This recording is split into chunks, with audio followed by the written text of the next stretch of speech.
everyone, welcome back to my channel. Today we're going to be talking about why you can't remember your readings, or if you can remember your readings, what's going on there, and basically what is channeling because that's what this is all about, is channeling and how you receive psychic information and how you remember or don't remember that psychic information.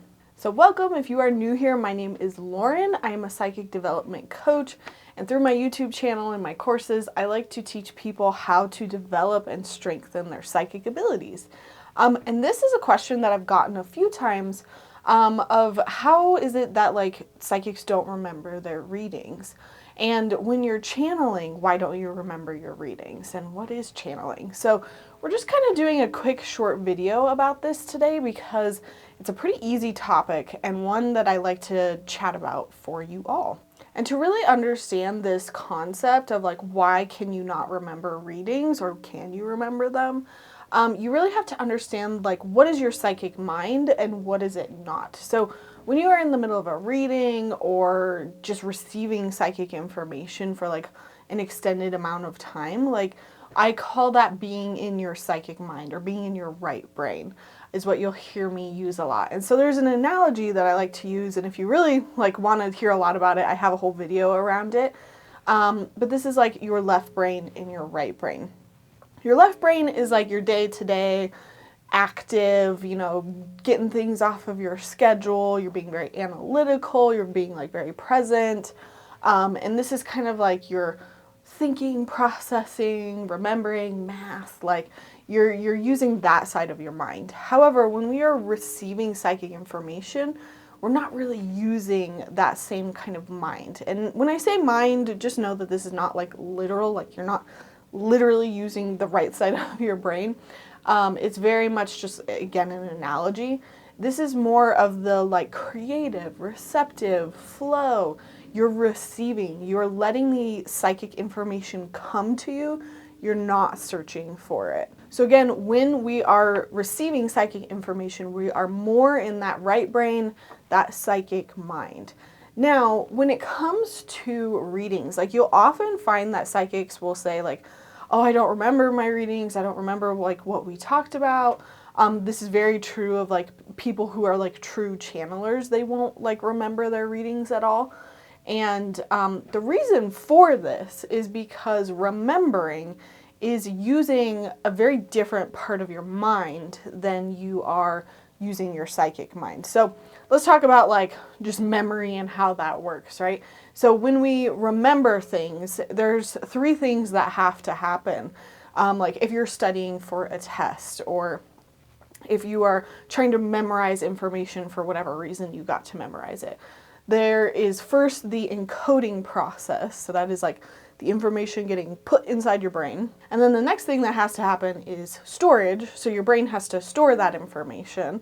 And then the last thing is retrieval. So when you are remembering that information, you've got to be able to bring it up from your memory banks, right? And so that's kind of the three-step process of remembering something in a very logical, scientific way of looking at it. And basically when you're remembering things, any of those three things you could have an issue with. Maybe it doesn't get encoded in your brain, it doesn't stick there, or maybe you hear it and it gets encoded but it doesn't get stored, or both of those things happen but you just can't remember it, you can't retrieve it from your mind.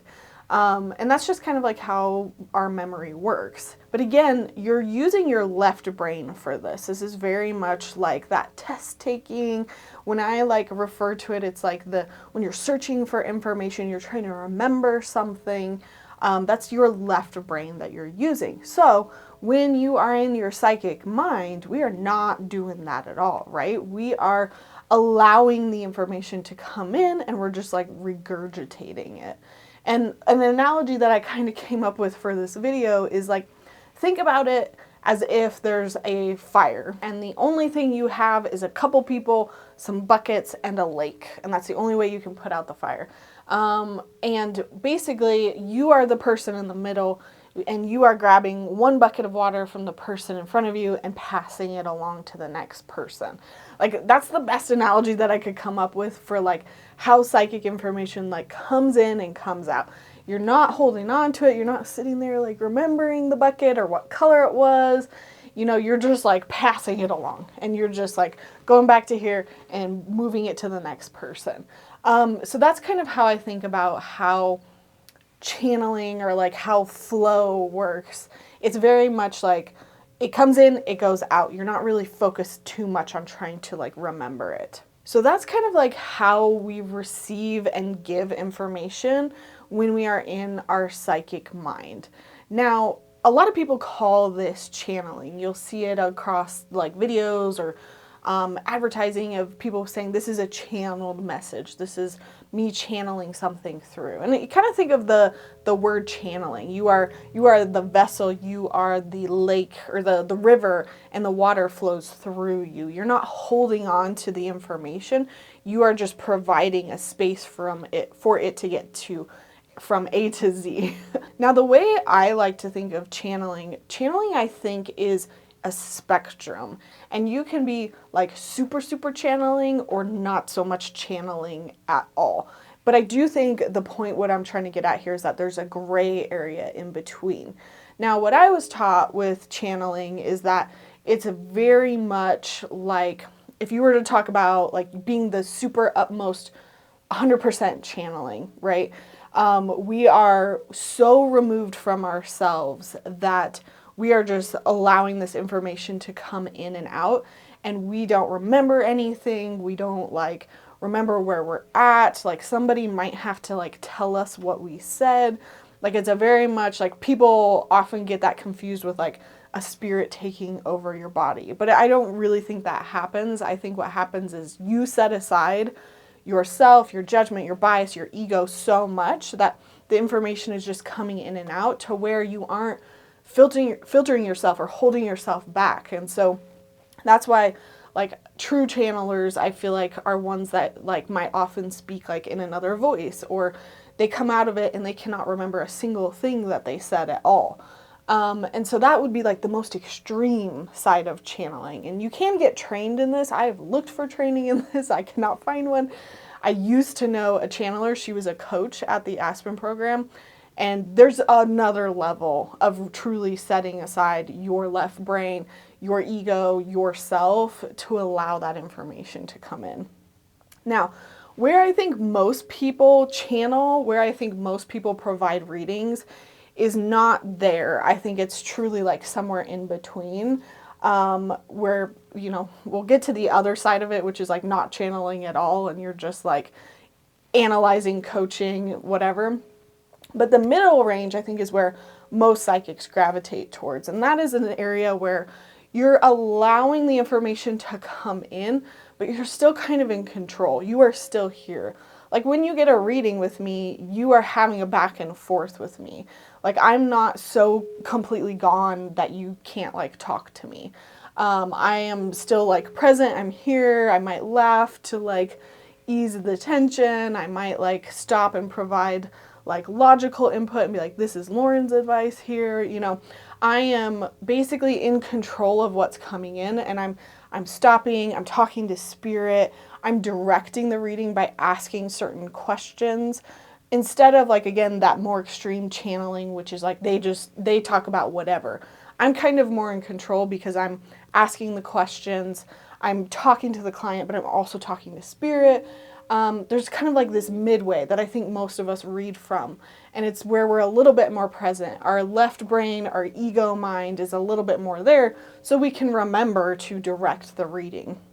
I don't think there's anything wrong with this. I think it is channeling to an extent, but I wouldn't call it channeling in what I think is like the extreme version of channeling. So if that's the midway point and this is kind of the extreme, the opposite, the complete opposite side of not using your right brain at all, not allowing information to come in, to me, we call this like counseling or giving advice. I do think there's a lot of psychics that think they're being psychic that read from this place, but really what they're doing is they are just like listening to what you have to say. They're counseling you, they're giving you advice based on their own experience. They're not actually allowing any psychic information to come through. They're just like answering questions as if you were a friend and you were giving the best advice you could think of.